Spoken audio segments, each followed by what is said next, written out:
Boa noite a todos. O tema é bem extenso, então o objetivo é mesmo que a gente possa bater um papo. Agradecer o convite, Vilani, doutora Socorro, a moderação da Joyce, esses modos do webinar estão muito bons, tem me atualizado bastante, a gente está nessa restrição, isso é uma forma de a gente estar constantemente estudando e assimilando informação, tomara que seja bem proveitoso hoje à noite. Eu estou encarando e estou curtindo bastante o momento, porque acho que vai ser bem legal, como a Joyce falou, um bate-papo bem. E depois eu mando a garrafa de vinho, tá, Joyce, pelos elogios, conforme combinado.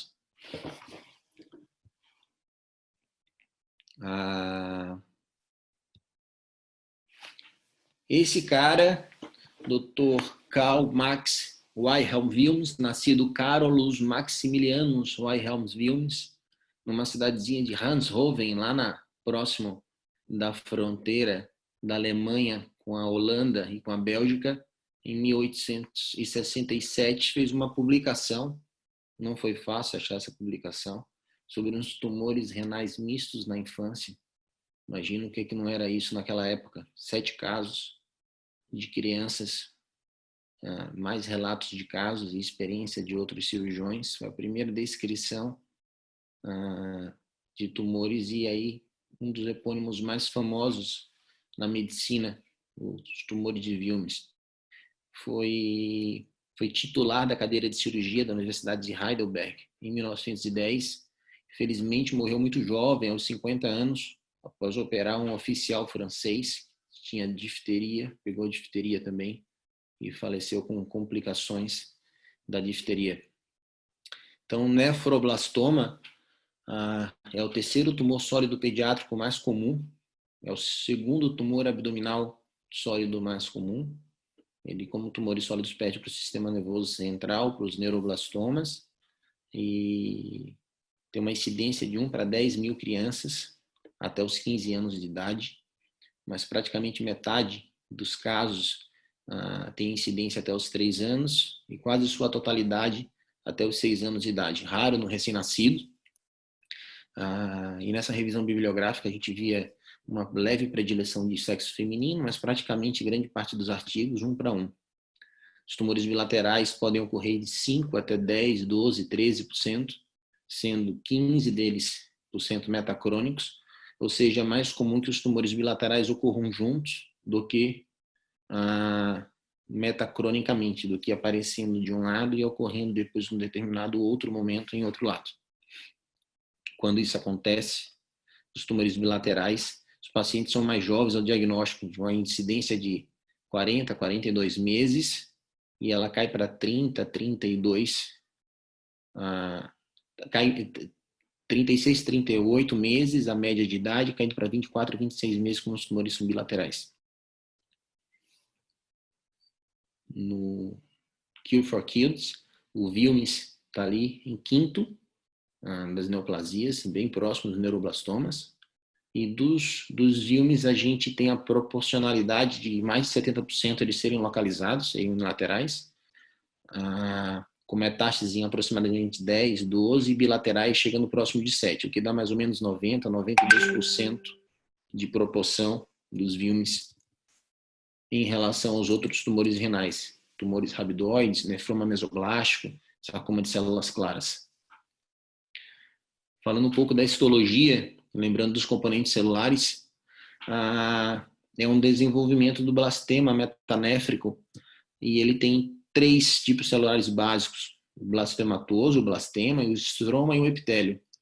E você pode ter mais predominância de um sobre o outro, pode ter 2 tipos ou pode ser os 3. Também pode ser monofásico, bifásico ou trifásico, que é o mais clássico. Então, os epiteliais ou os com predominâncias de estroma são mais diferenciados, são um pouco menos agressivos, enquanto que os blastematosos são mais indiferenciados. Em contrapartida, os que estão de vermelho, tanto a anaplasia quanto o blastema, são os que são chamados de risco maior, alto risco, pela sua diferenciação, que é mais descontrolada. A única diferença do blastema para a anaplasia, que a anaplasia tem uma incidência um pouco mais tarde, então, apesar de ter uma agressividade menor, ela responde menos ao tratamento quimioterápico, enquanto que o blastema é o inverso. Responde mais ao tratamento quimioterápico, mas são mais agressivos. E ali um branch, um raminho, que são os restos nefrogênicos, a gente vai falar lá na frente. Isso é muito importante na incidência dos tumores bilaterais.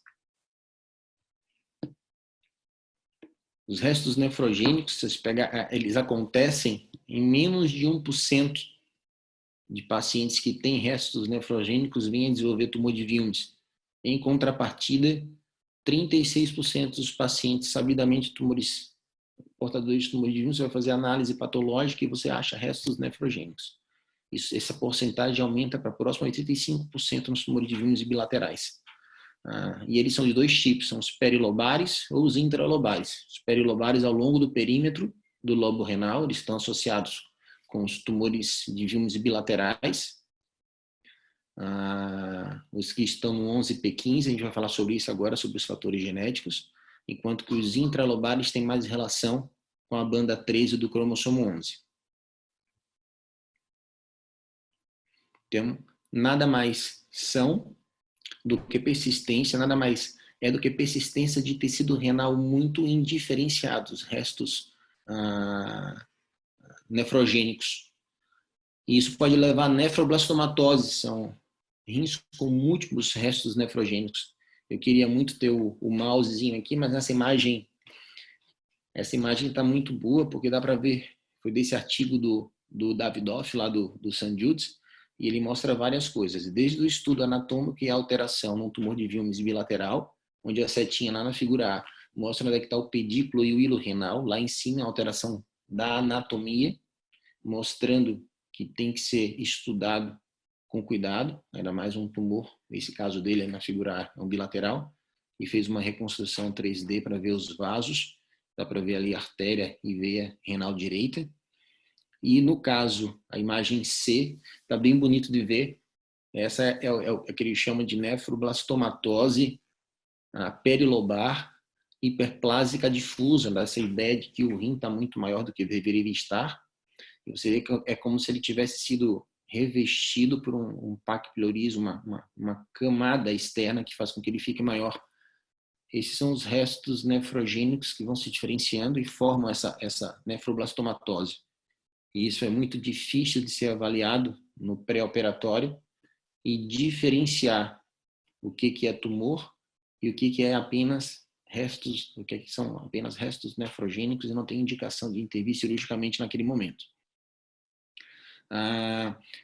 Na imagem, eu coloquei ali a homogeneidade versus o contraste, tanto na fase de washout, tanto na fase pré-contraste quanto pós, há uma homogeneidade, não tem essa diferença.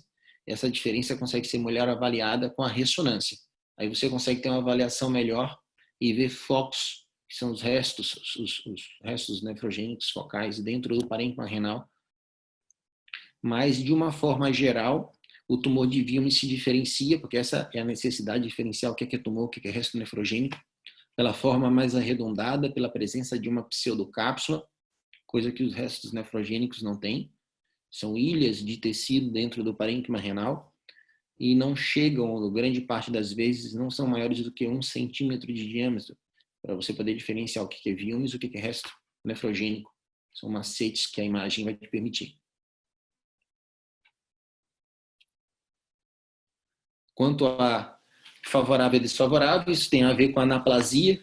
Num outro artigo do Davidoff, uma revisão que ele fez,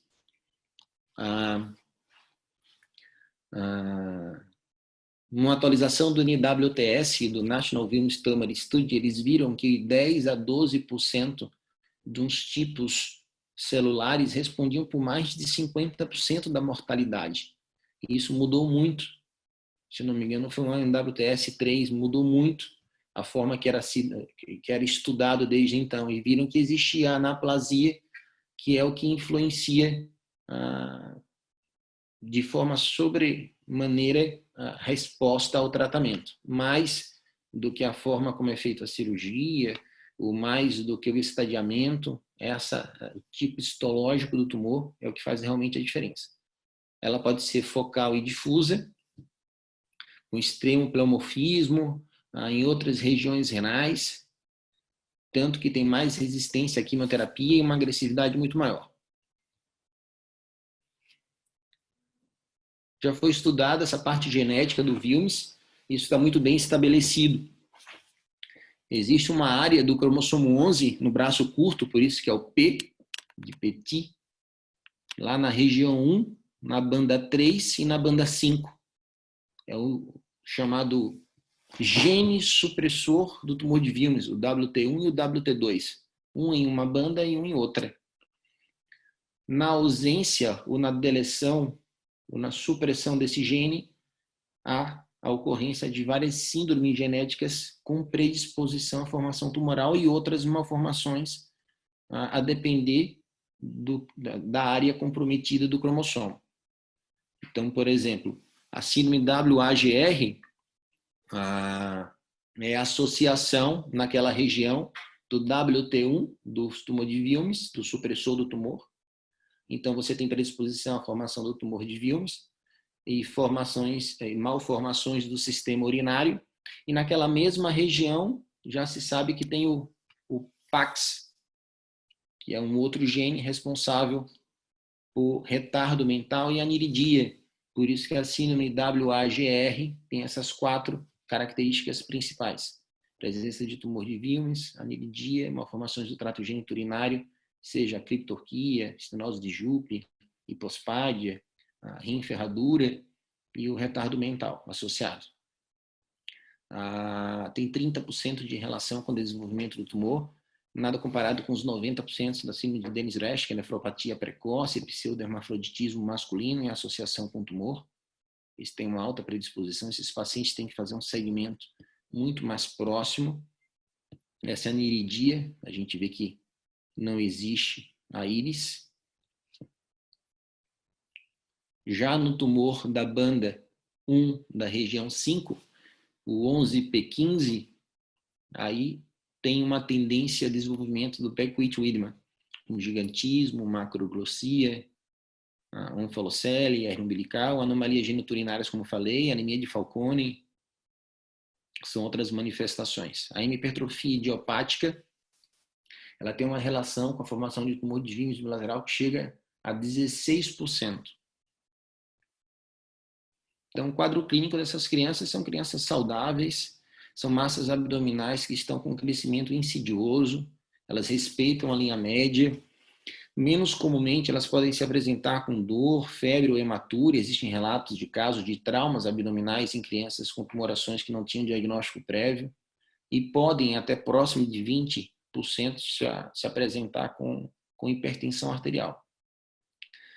Faz aquela síndrome de Goldblatt por compressão da artéria renal, o tumor é muito grande, expansivo, e ele cresce para o hilo, e por diminuição de perfusão do sistema glomerular, sistema justaglomerular, eles fazem hipertensão secundária por secreção de renina e angiotensina. Então, esse é o quadro clássico, uma criança que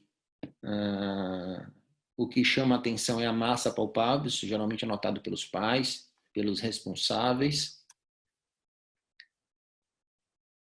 Passa por exame físico completo, palpação, vê que é pouco móvel, a criança normalmente é um machado, às vezes tem uma queixa que a gente chama surda, incipiente, que não chama atenção. Quando a gente vai notar, já é uma tumoração que já está avançada. Exame laboratorial é hemograma completo, função renal e hepática, exame de urina. Mas o que a gente acha que faz bastante diferença e que ajuda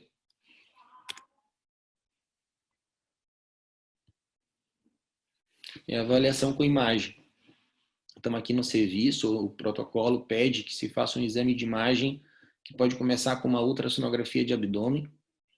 Ajuda porque irradia pouco a criança. Você faz o diagnóstico de se o rim é a fonte, é a origem dessa massa, e dependendo se for um estudo mais pormenorizado, com fluxo, já consegue dizer ou dar alguma característica dos vasos renais e da veia cava inferior, se é pévia, se não, se existe obstrução, suspeita de trombo, já dá uma ideia nessa triagem inicial do paciente.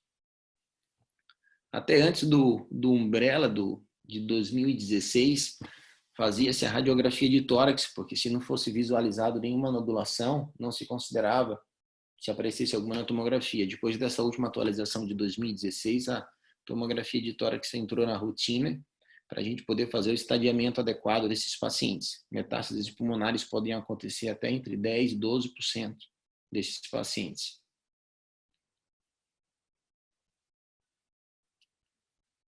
Isso vai depender muito de serviço para serviço e da facilidade, se tomografia ou se ressonância. Existem vantagens e desvantagens. Ela consegue avaliar e fazer uma estimativa do volume tumoral, presença de nodulações ou não, órgãos adjacentes. O sinal da garra é um sinal bem clássico na tomografia. Ela estima se a lesão é cística ou sólida, normalmente é uma lesão heterogênea, sólida, mas existe relatos do nefroma cístico, que é um tipo epitelial que cursa uma benignidade e um prognóstico muito melhor. E já te dá uma ideia se tem invasão vascular ou não. E aí voltamos ao custo-benefício da tomografia com a ressonância. Existe um fluxo maior por dentro da veia, um fluxo maior na região interna e menor na sua periferia. E às vezes a fase com contraste faz com que haja um depósito do contraste na sua parte mais externa, enquanto que tem um washout na parte interna. Isso pode te dar a falsa ideia de que se trata de um trombo dentro da veia, se não for bem analisado. E a ressonância não te dá esse falseio, não te dificulta nesse sentido. Por isso que para quem tem a facilidade da ressonância, a ressonância também tem um outro fator. Em víumes bilateral ou suspeita de tumores bilaterais, ela consegue te dar uma avaliação melhor com relação aos restos nefrogênicos. Outras imagens císticas, imagens de víumes bilateral, invasão vascular, são imagens da forma que chega em diversos serviços, que a gente está acostumado a ver no nosso dia a dia, infelizmente.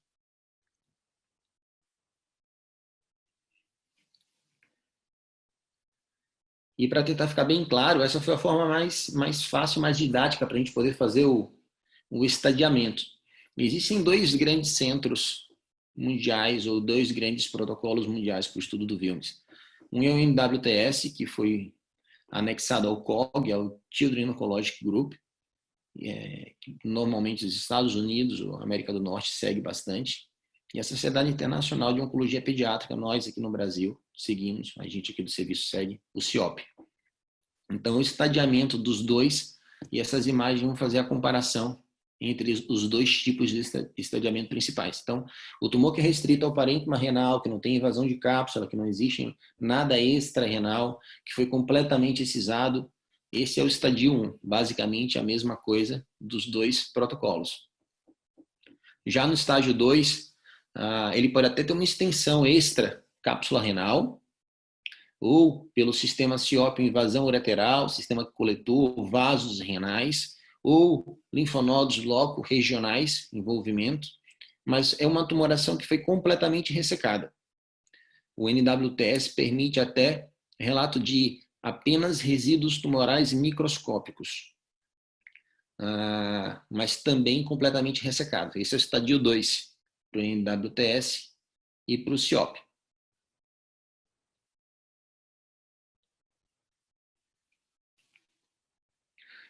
Os pacientes que têm ruptura de cápsula, que passaram por biópsia pré-operatória, que houve comprometimento ou lesão ou trauma renal de um rim que tem um tumor renal e você avalia inicialmente, e teve no serviço há pouco tempo com lesão com líquido em pelve, provavelmente como consequência de uma ruptura no tumor renal que estava passando despercebido, chegou com dor abdominal e no exame de imagem, na admissão na tomografia, viu-se que a criança tinha uma tumoração de rim esquerdo, implantes peritoneais.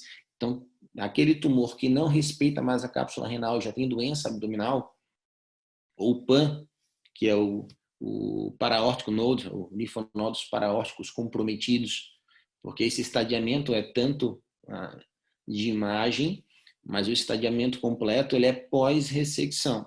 Então, aquela amostragem, aquele sampling que a gente faz dos linfonodos, e vai nos dizer se eles estão comprometidos ou não, para depois nós conseguirmos, o pessoal da oncologia pediátrica conseguir estadiar adequadamente para poder saber qual é o melhor protocolo para essas crianças.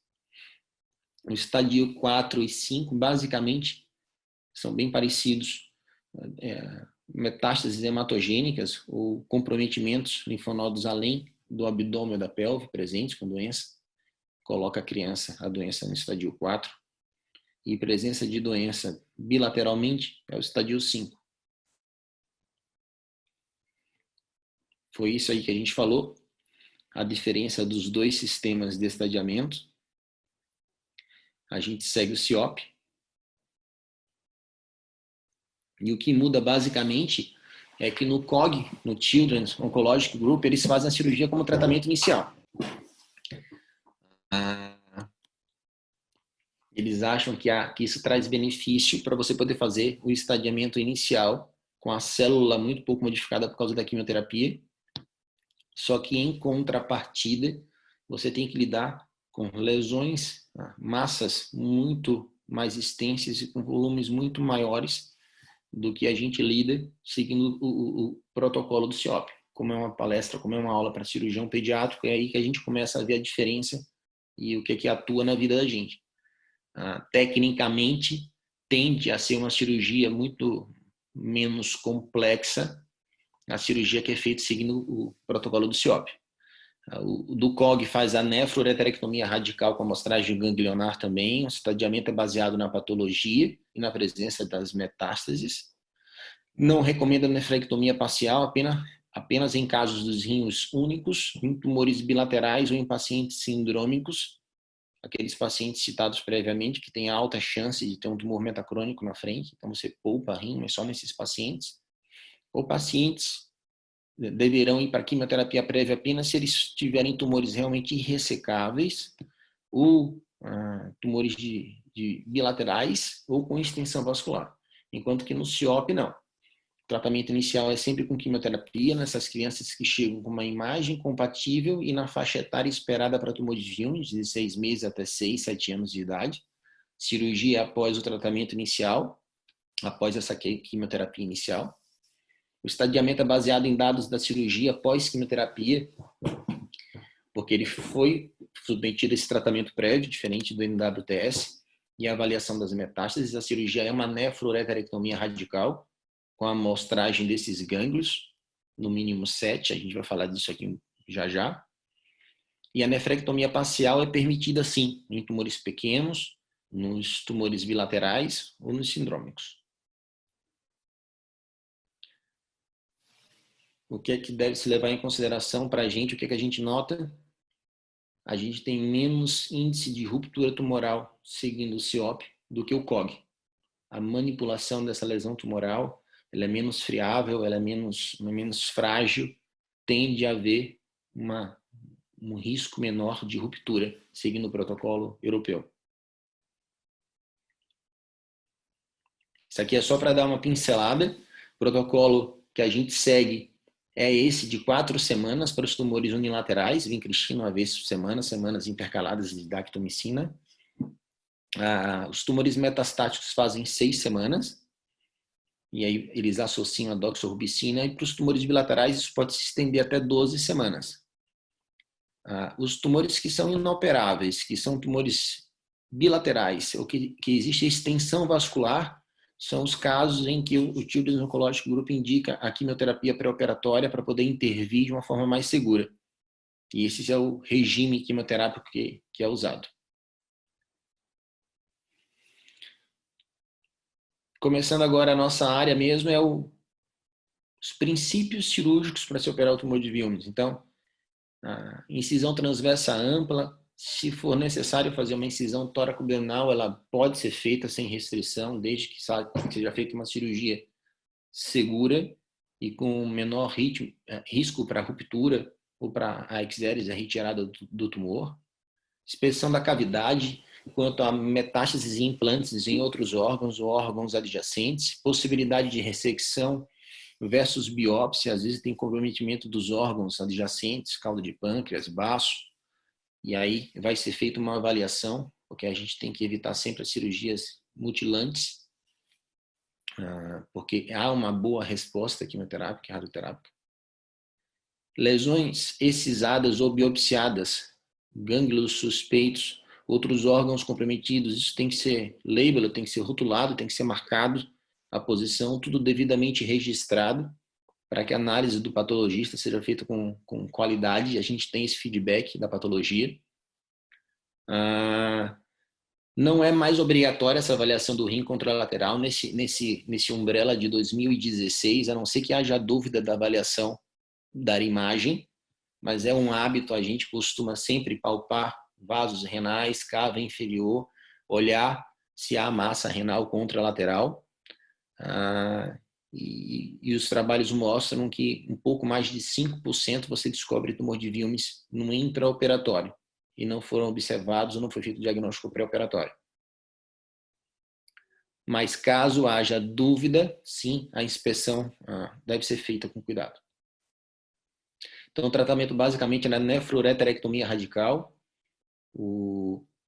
tudo, gerota, gordura perirenal, manobras podem ser feitas para facilitar a visualização, liberação do cólon caindo direto em cima da massa, tirar tudo em bloco é o ideal, se for à direita é feito o kosher, identificação dos elementos do hilo, o umbrella traz aquela máxima de que você deve identificar os elementos e a ligadura arterial favorece a não turgência da veia e com isso evitando ruptura, o risco de espilagioccontaminação.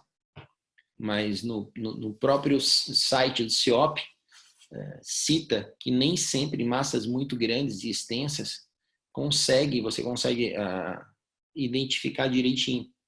E existem relatos de catástrofes intraoperatórias, ou você tem uma anatomia distorcida e ligadura ou lesões de vasos renais contralaterais, lesão de grandes vasos, que como eu mostrei antes, hilo renal daquela lesão da imagem da tomografia, que tinha reconstrução dos vasos, lá em cima, próximo do fígado, a alteração anatômica é muito grande. Então, realmente, nem sempre a gente consegue ter essa anatomia muito bem delimitadazinha para dizer assim, não, está aqui a artéria. Anatomicamente, anteriormente, a gente tem a veia, então a ligadura venosa, geralmente, ela é mais simples e tecnicamente ela é mais fácil, visto que em poucos minutos, logo na sequência, a ligadura da artéria vai ser feita em seguida. A ressecção de estruturas adjacentes, sempre, como eu falei, evitando-se lesões mutilantes, pancreatectomias, corpo caudais ou coisas muito extensas que, às vezes, uma biópsia para confirmação e você pode reintervir depois, evitar cirurgias extensas demais. O ureter ligado sempre o mais baixo possível, próximo da bexiga, e a marcação do leito tumoral. A gente usa de rotina, mas na verdade são só as anaplasias, os blastematosos do estadio 2 ou estadio 3.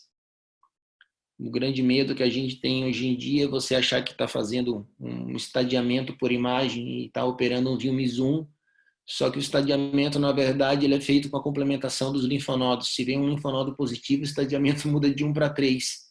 E aí você não marcou um leito tumoral no paciente que poderia se beneficiar de radioterapia. Por isso que a gente fica sempre nessa dúvida. Aqui na nossa residência, a gente sempre treina os nossos residentes a fazer a marcação. Não custa nada, 6 clipezinhos no leito tumoral e a gente vai para casa tranquilo e a criança, se precisar, está lá com o leito tumoral marcado.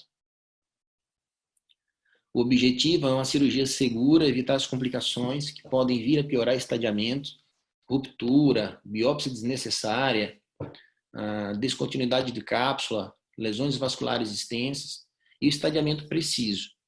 Para fazer esse estadiamento preciso, a gente documenta tudo que foi encontrado, desde uma ruptura inadvertida ou indesejada, até extensão para as outras estruturas ou presenças de metástases no intraoperatório. Então, essa avaliação pré-operatória em relação com a avaliação intraoperatória que é muito importante. Tumor bilateral, avaliação pré-operatória com Doppler, fluxo de vasos, se tem trombo ou não, o que é melhor, tomografia ou ressonância para fazer essa avaliação?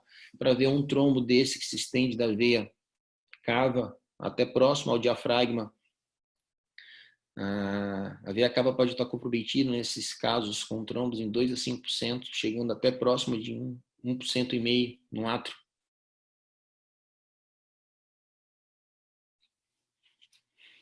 O bom dessas revisões é que eu particularmente não sabia, no Umbrella não traz, existe uma classificação que foi modificada por Abdullah, esse trabalho de Soleimani, classificação de trombo intravascular no tumor de Wilms. Achei fantástico isso. 1A, 1B, 2, 3, 4 e 5. Basicamente, para você poder fazer essa ressecção, você tem que fazer o isolamento proximal distal da veia dos vasos renais contralaterais para poder fazer com segurança. E a depender da região do trombo, você tem uma técnica mais apropriada. Você vai avaliar o risco-benefício, se vai conseguir fazer, se vai ser passível de ressecção ou não, e se vai ter que abrir mão de radioterapia ou de outros modos de tratar, porque mesmo com toda a avaliação e com todo o planejamento, às vezes essas lesões são irressecáveis. Em casos intracardíacos, o bypass cardiopulmonar pode ser pode ajudar bastante, mesmo que você não use na cirurgia, mas ter uma equipe cardíaca e um SEC disponível, isso deixa a equipe muito mais segura. Então, é basicamente essa aqui a classificação. O trombo ele pode estar na veia renal, e você tira ele em bloco junto com o tumor. Ele pode ter essa extensão, esses limites que vão ali da veia da renal até a veia cava infrahepática. Esse aqui, a tendência ou a melhor conduta é você fazer o isolamento da cava infrarrenal, do vaso renal contralateral e da veia cava infrahepática, e você fazer uma cavotomia e tentar manipular esse trombo, tirar esse trombo e depois fazer a cavorrafia. Essas lesões retrohepáticas têm manobras para liberação do fígado para você ter acesso nessa região posterior do fígado. E você vai retirar com a cavotomia, mas aqueles que chegam na região diafragmática, átrio, ou até mesmo essa classificação 5 entrou tardiamente agora, são trombos que chegam até a região ventricular. Então, a gente tem sempre a quimioterapia pré, porque a gente segue o CIOP, mas essa é uma das indicações que o pessoal do WTS faz quimioterapia até radioterapia pré-operatória, porque já sabe que aqui eles não vão conseguir intervir ou trazer a ressecção completa. Que a indicação é entrar com o pessoal do bypass cardiopulmonar para tentar atuar ali. Se for tumoração de polo renal superior, às vezes nem sempre a gente consegue preservar a adrenal. Então, se não há segurança que vai ser preservada com margem segura, pode fazer adrenalectomia, mas sempre que possível tentar preservar. Se bilateral, tentar preservar pelo menos uma delas. De novo, batendo na mesma tecla, amostragem linfonodal, sampling, sempre obrigatório. E são várias as cadeias, hilares, interaortocavais, suspeitos da mesentérica superior, ilíacos, bifurcação, tronco celíaco, pelo menos 7 gânglios, e tentar fazer com que haja a retirada desses gânglios íntegros, sem ruptura. Nós preenchemos para as meninas aqui do nosso serviço essa ficha. O objetivo não é destrinchar essa ficha agora, mas para que todos fiquem familiarizados, já devem estar. Tudo isso é descrito. Se teve a ressecção, o último que a gente fez, teve ressecção de diafragma. A gente vai lá, marca diafragma, adrenal esquerda, era um rim do lado esquerdo, tipo de tumor, os linfonodos que a gente acha que estavam comprometidos, o que é que a gente acha que foi de amostra, se foram 2 ou 3 de cada cadeia, o mínimo de 7. Como é que foi a cirurgia? Está aqui no lado esquerdo, se foi nefrectomia total, se foi parcial, se teve preservação, se teve ruptura intraoperatória, todos têm que estar muito bem amarradinho no paciente para poder fazer o relato todo certinho. Aqui embaixo, do lado direito, se teve cavectomia, se teve cavotomia. A cavectomia, e eu acabei não falando no slide prévio, isso pode ser feito, pode ser usado, aberto mão, em casos que comprovadamente a cava já não tem fluxo, existe um fluxo retrógrado por tributárias. e se cirurgicamente fica mais fácil. Às vezes o trombo está tão aderido à parede do vaso que você não consegue tirar. E se não tem fluxo da cava, pode ser feita a cavectomia junto com a retirada do tumor. Para Vilmes, eu acho que a gente não fez aqui ainda, Joyce, mas a gente acabou fazendo por um adenocarcinoma de suprarrenal, uma cavectomia, e caiu muito bem. Tirado em bloco, tudo, documentado que tinha fluxo, e a gente não precisou se preocupar. O objetivo dessa dissecção, isso é um Vilmes do lado esquerdo, essa é a criança da ressecção do diafragma, não é fazer esvaziamento radical de retroperitônio, isso não aumenta o prognóstico, não melhora o prognóstico das crianças. Quando a gente começa a tirar tudo e a ressecção foi tão grande, quando termina a cirurgia você está com tudo esqueletizado, mas não é o objetivo, isso não vem a mudar e nem melhorar o prognóstico, e sim a amostragem linfonodal mesmo. Essa carência, esse leque, essa falta de amostragem de sample linfonodal que faz com que o estadiamento seja subestimado e o tratamento dessa criança não é adequado. Dr. Peter Ehrlich, famoso em Vilmes, faz essa publicação em 2016, State of the Art no tumor de Vilmes, e ressalta a importância desse estadiamento e dessa amostragem, mais uma vez.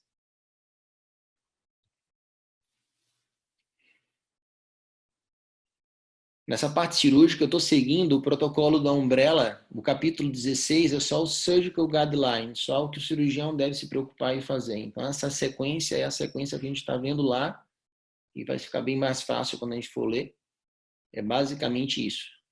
Extensão vascular, o NSS, a Nephron Sparing Surgery, a cirurgia poupadora de néfron, as indicações, quando a gente pode fazer, tumores restritos a um polo do rim ou na região central do rim, porém numa localização mais periférica que permita que seja ressecado com segurança e com margem de tecido, de healthy tissue, que ele chama, de tecido viável, e não a enucleação. Esses tipos de tumores pequenos, volumes pequenos, menos de 300 ml ao diagnóstico, sem ruptura pré-operatória, não houve biópsia, sem extensão local ou vascular, sem invasão do sistema coletor, sem tumoração multifocal, a possibilidade da ressecção com segurança com margem, a expectativa de função do rim remanescente. Eles falam muito em síndrome de hyperperfusion, hiperperfusão. Você vai lá, faz uma nefrectomia parcial, mas deixa 1/3 do rim. Então ele não consegue suportar o fluxo sanguíneo e a taxa de filtração glomerular não é suficiente. Então, pelo menos 2/3 desse parênquima renal tem que tentar ser preservado.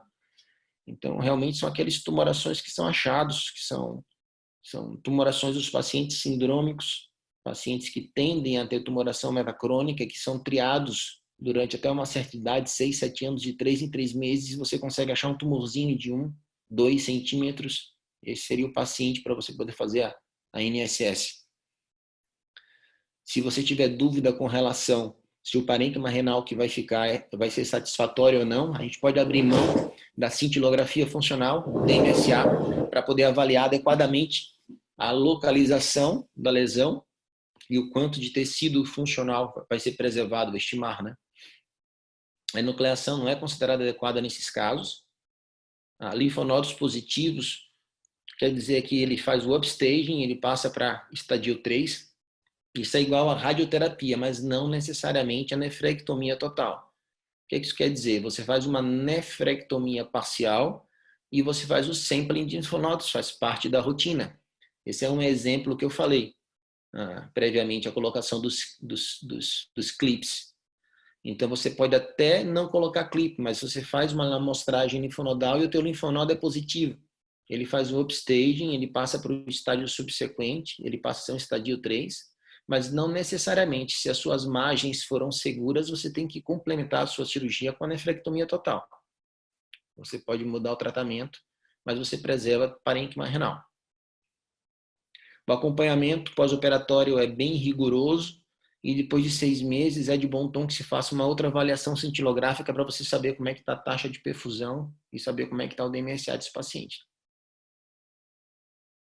Cirurgia videolaparoscópica tem ganho espaço também. A indicação, os princípios oncológicos mantidos. De novo, sampling, se vai fazer por vídeo, mas você vai ter que seguir as mesmas regras, tirar a gross resection, ressecção em massa com gordura perirenal, os órgãos acometidos e a amostragem linfonodal. Muito bem indicado nos tumores pequenos, centrais. Você não vê abaulamento da superfície, ele está enclausurado e cercado por tecido de rim normal. Os princípios oncológicos, extração por bolsa, por incisão adequada, nada de querer forçar para não ter spillage, nem disseminação de células tumorais, mas existe sempre a preferência no protocolo da cirurgia poupadora de nefro em relação à videolaparoscopia. Então, se você tiver a possibilidade de fazer uma cirurgia de um tumor que está um pouco mais periférico, mas poupar tecido renal, você vai fazer essa cirurgia aberta para preservar o parênquima renal, se estiver dentro dos parâmetros, em vez de você fazer uma nefrectomia total por videolaparoscopia. As contraindicações, que a gente já imagina, os tumores extrarrenais, extensão vascular. Você tem que ver se é factível a realização da cirurgia poupadora de nefro, se sim, ela tem indicação maior do que fazer por VL. Tumor sem resposta à quimioterapia, que te faça pensar que é um tumor com histologia mais desfavorável, ou se a equipe cirúrgica não é experiente em tratar por videolaparoscopia e encaminhar para um centro de referência que tenha maior experiência com o material ou com a cirurgia. Esse é o tipo que a gente tinha falado da NSS, são os tumores que estão no terço médio do rim, porém periféricos, onde você consegue tirar com margem livre. Se é possível realizar essa cirurgia, não há por que fazer uma nefrectomia total por videolaparoscopia. Você salva parênquima, tecido, uma lesão assim. Posicionamento do paciente. A visão realmente facilita bastante. Tudo amplificado, com material adequado. Mas não esquecendo que a amostragem, toda a dissecção e exemplificação das cadeias dos linfonodos tem que ser feito como na cirurgia aberta, para poder ter um estadiamento adequado. Vai lá por vídeo e tira 3 gângliozinhos, não está fazendo a cirurgia conforme o protocolo orienta. Está fazendo por vídeo, mas ela não tem a mesma qualidade do que a cirurgia aberta. Seguindo o Umbrella, o tratamento para estadios 1, 2 e 3 é o que a gente já mencionou. No estadio 4 são os tumores com metástases à distância. Se essas metástases forem para o pulmão, a cirurgia não é o tratamento inicial. Esse paciente vai passar pelo tratamento quimioterápico pelas 6 semanas e a ressecção pulmonar pode ser feita no mesmo tempo da ressecção do tumor primário, ou você pode dar 1 ou 2 ciclos de quimioterapia de intervalo para poder intervir. Quando a metástase é unilateral, o acesso normalmente por toracotomia lateral. Se ela for bilateral, há essas 3 opções. Você pode fazer uma toracotomia bilateral em tempo único, e eu nunca fiz. Eu acho que é muita dor para o paciente. Geralmente eu faço de um lado, espero 30 a 40 dias para poder fazer do outro lado. Mas a depender da posição das lesões, você pode fazer com única intervenção, um único acesso à ressecção de lesões que sejam, por exemplo, muito anteriores para a esternotomia, você consegue ressecar tudo com uma única intervenção. Ou por uma incisão, uma toracotomia anterior, um clamshell, começa da figura, te permite um acesso muito bom, não a parte posterior, mas se as lesões forem anteriores, te permite acessar a região com segurança. Se não conseguir fazer o wedge, que é aquela mais ampliada ressecção da lesão que a gente faz aqui, ou com sutura, ou com mesmo os grampeadores lineares, você pode fazer até a segmentectomia ou lobectomia. O que não cabe é para a ressecção dessas lesões metastáticas chegar a ponto de fazer pneumonectomia.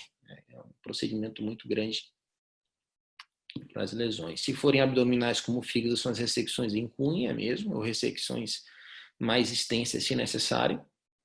Nessas muito grandes, ou que a mutilação vai ser muito grande, a cirurgia de grande porte, pensar na possibilidade de quimioterapia e radioterapia alternativas e outras localizações do tratamento, sempre tentar retirar as metástases ou fazer quimioterapia alternativa, sempre pesando o custo-benefício, que seria melhor para o paciente.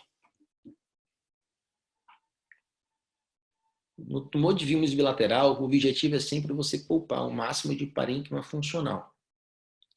A nefrectomia parcial bilateral, com margens negativas, seria o padrão ouro. Você conseguir fazer um tratamento adequado entre essas 9 e 12 semanas, intervir cirurgicamente, não com enucleação, mas com uma margem de segurança adequada, abordar sempre o rim menos afetado primeiro, com a lesão menor.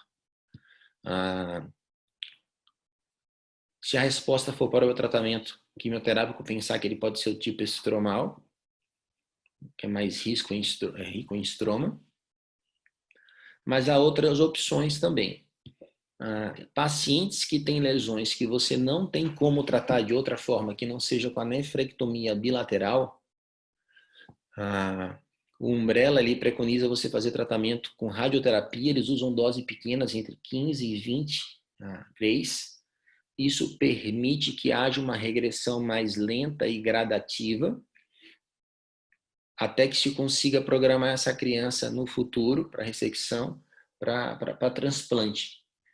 Na segunda cirurgia, na retirada do segundo rim, ele já pode ser colocado permicate para você poder fazer a hemodiálise desses pacientes. A diálise peritoneal também pode ser feita, mas ele diz que diálise peritoneal o paciente fica com 10, 14 dias sem uso de diálise no pós-operatório imediato, enquanto que um catéter bem localizado, ela permite que ela faça essa diálise sem tanto risco e com mais segurança.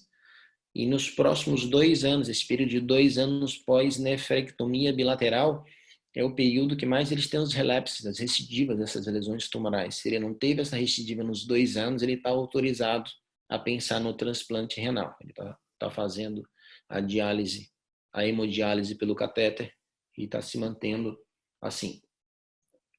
E o diagnóstico de vímeos no intraoperatório. Tem um artigo muito bom que fala sobre isso.